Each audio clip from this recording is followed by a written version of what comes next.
Before we get started today, you should know that this episode includes discussion of sexual assault and rape. Today on CityCast Denver. We've talked about Tay Anderson a few times on the show. Earlier this year, the Denver Public Schools board member was accused of several things, including 63 counts of sexual assault. All the most serious allegations came from one person, Mary Catherine Brooks Fleming, a DPS parent who claimed to be speaking on behalf of students. Her fervent testimony, along with prolific online activity working to implicate Director Anderson, was picked up by local and national media. Headlines trumpeted accusations against Tay. Editorials ran calling for his resignation. Very few voices in the media expressed skepticism of Brooks Fleming's claims, but a few did. And now that independent investigators found that all the most serious allegations were unsubstantiated, we wanted to talk to one of those people. Theo E.J. Wilson, columnist for the Colorado Sun, wrote a piece in August highlighting many of the concerns the investigators raised a month later. We wanted to know, what did he see that the rest of us missed? Today is Tuesday, October 5th, 2021. I'm Bree Davies, and this is CityCast Denver.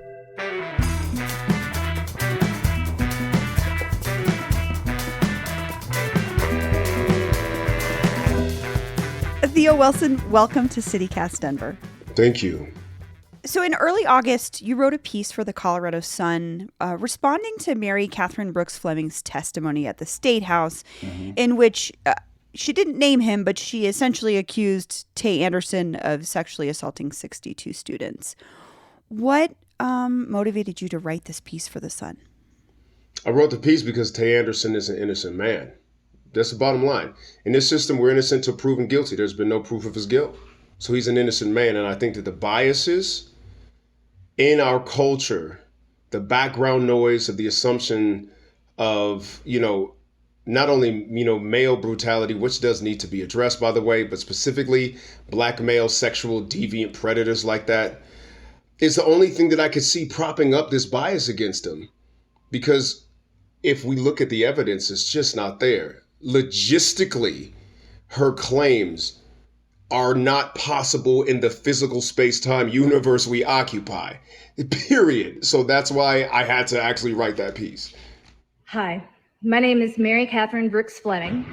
I'm a small business owner, a mother to 4 children, 3 of whom attend DPS, and I'm a survivor of the most violent rape imaginable. And I'm hoping that what I tell you here today will compel you to do something, because there's a sexual predator currently targeting DPS students. 62 in total have reported directly to me. And so you kind of touched on this just now, but watching this unfold, something that struck me as a white woman was that watching another white woman accuse a black man of rape in a very public way and speaking on behalf of dozens of supposed people, none of whom came forward. What about her testimony stuck out to you? What stuck out to me specifically was the fervor, the passion in which she was able to stir up her own emotions, which then stirred up ours. All in all, 61 high school students and 1 recent graduate would turn to me for help. 62 victims, as young as 14. 61 were undocumented or dreamers. All were so afraid of this one man. They were all afraid of the same man, to be perfectly clear, that they could not whisper his name. All of them listed offenses from unwanted touching, which is a 3rd-degree felony in this state, to violent acts of rape that mirror my own. And I said to myself, if she's lying, I've never seen perjury like this. Like, this is perjury. This is legally binding perjury. This was damning. This is consequential. What she said about Tay Anderson has redirected the course of this young man's life. And that just seems to me about the threat of passing this condition on to another generation of children. This bias, because you have juxtaposed with each other 2 ways of making a victim. One is directly sexually assaulting somebody, right?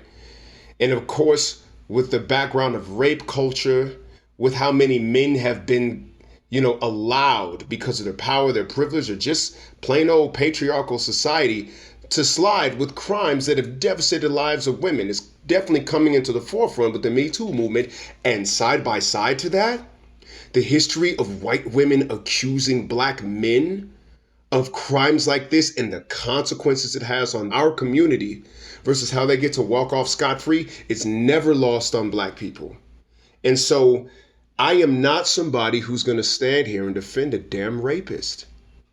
I'm a survivor. You understand what I'm saying? My mother and them people in my family are survivors.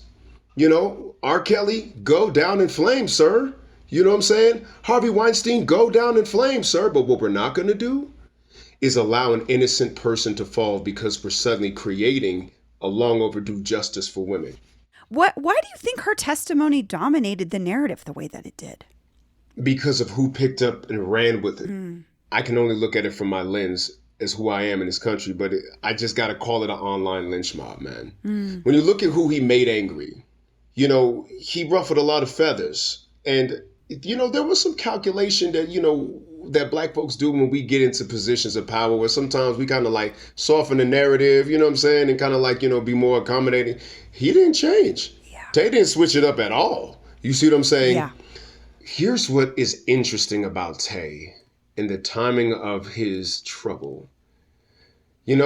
When we were trying to change the name of Stapleton, because my organization, Shop Talk Live, helped start the second wave of that push. The first wave was started by Mama Juju in Nkrumah back in the 90s, right? But my organization, Shop Talk Live, really helped kickstart the new push to change the name of Stapleton. In 2019, I went to the final vote and testified, and they listened to my commentary and politely was like, yeah, but nah.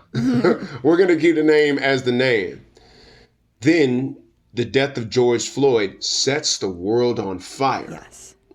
Tay Anderson harnesses the fire, right?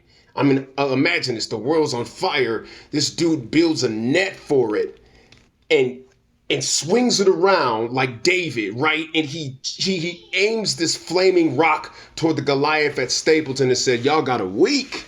Take this name down or we coming for y'all. Yeah. You got a week. And guess what? It hit. Yeah. It hit, right? Yeah, after decades of this argument. Right.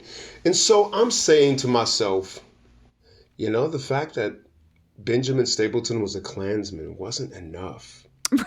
But then we had to debate it. A neighborhood built in the 90s named after this guy.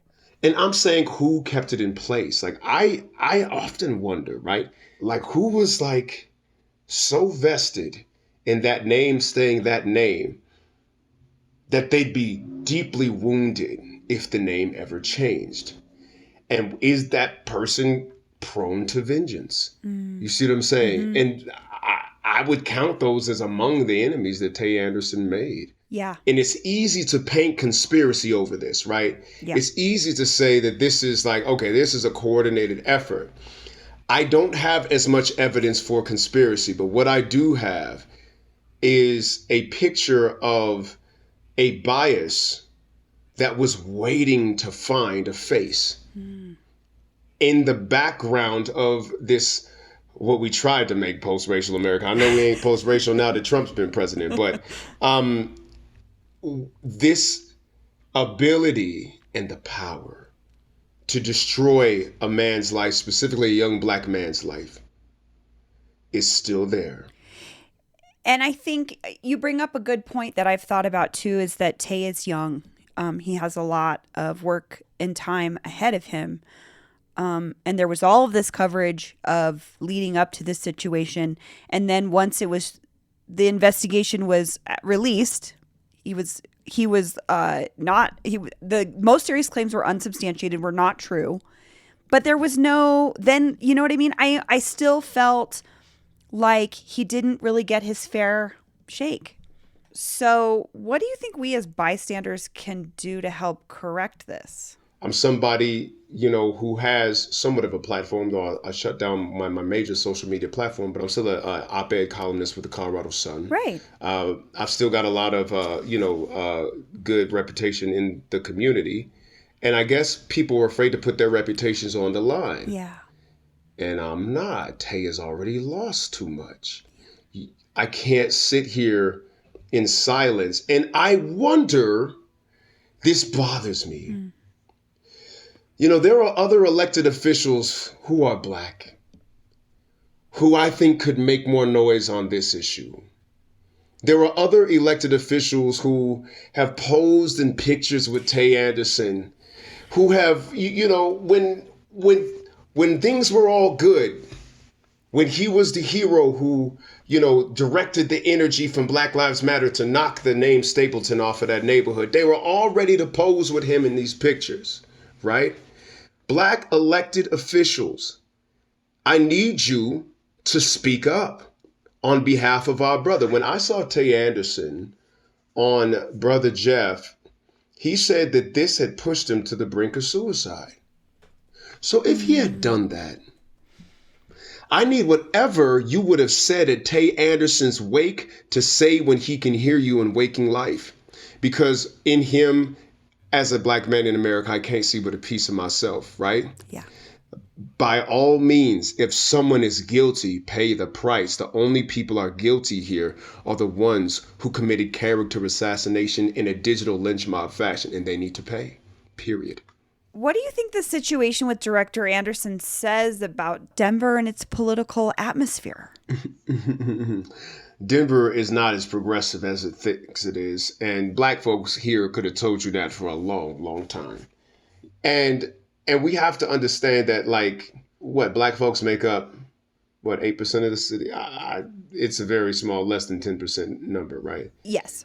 So to walk in Black flesh in Denver is to be constantly aware of your otherness, right?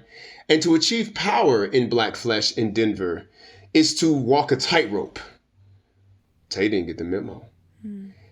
And good. I'm glad he didn't. Like, we need more, like Tay was fully on the path of being uncompromising. And that unconsciously scares folks who are vested in the power structure as is. So you kind of brought up this point, and in your piece, you talk about restorative justice. And then in this conversation, you've talked a lot about like paybacks for Tay. But I'm not seeing anything happen restorative justice like at all for Tay. Do you think that that's still a possibility? It certainly is. I don't see what DPS would have to lose by saying made a mistake, by telling all of those children who walked out, we appreciate your stance with victims. We stand with victims too. Tay Anderson doesn't have any victims. Save your passion for someone who does. Right? What would that cost them? The little face that you would lose saying, my bad, dude. I was lied to myself. Yeah. Is nothing compared to what he's already lost. And if you don't, these public statements are a matter of written record. The consequences can be legal and financial. So it's like, to me, it's like restorative justice or else. And I don't know who's going to implement that or else. I ain't no lawyer, right? But the case is more than there. Tay Anderson could be a multimillionaire before this is all done if people don't change their ways and their tone when they talk about him, because all of that has legal ramifications. Yeah, and I don't see him going anywhere in terms of like out of the public eye, just watching the way that he's handled this. Do you, I don't want to say like, can you please predict his future, but what do you see for Tay Anderson in a future in Denver? There's a possibility that this dude could be an absolute legend. Let's be honest. The people who need to apologize have already, by throwing obstacles, given him every stepping stone he needs, right? They were so scared of this dude. They created an entire lie citywide just to stop. That's legend. And the energy to me says that, you know, unfettered, he was definitely on path to probably be mayor of the city. And he was on the path of beginning early, but he's just a human being, yo. Yeah. And since we are all human and prone to error, there is something big about coming to the table humbly, like, yo, I messed up. This is one of your last opportunities to do that. So this is all I can do. I can't swoop out from the clouds and save nobody. I'm just a man. But like realistically, we can do a lot together if we do the right thing. And the window to do the right thing is running out. I want to make sure I'm on record of where I stood. Had he been guilty, I wouldn't be talking like this. The man is innocent. I will say it again. Tay Anderson is an innocent man. It's not that he's not guilty. It's that he's innocent. And I think that we need to start acting like it. Theo Wilson, thank you so much for joining me. No problem. Thank you for having me. And here's what else is happening in Denver today. As I like to say, Denver really only gets 2 seasons. It's summer, summer, summer, winter. And nothing signals the end of summer like the race to see which ski resort can open first. As the Denver Post reports, competition generally heats up between Loveland, Keystone, and Arapahoe Basin, all ski areas that make their own snow. Temps have to get below freezing for the snow, real or fake, to stick around, and because of climate change, October is likely to see above average temperatures. But this also means you might not have to wear a winter coat over your Halloween costume, as every Colorado kid dreads. Hooray? That's all for today here on CityCast Denver. Tell your mom to listen to this one. I bet she'd have something interesting to say about it. Rate the show wherever you get your podcasts and subscribe to our morning newsletter. We'll be back tomorrow morning with more news from around the city. See you later.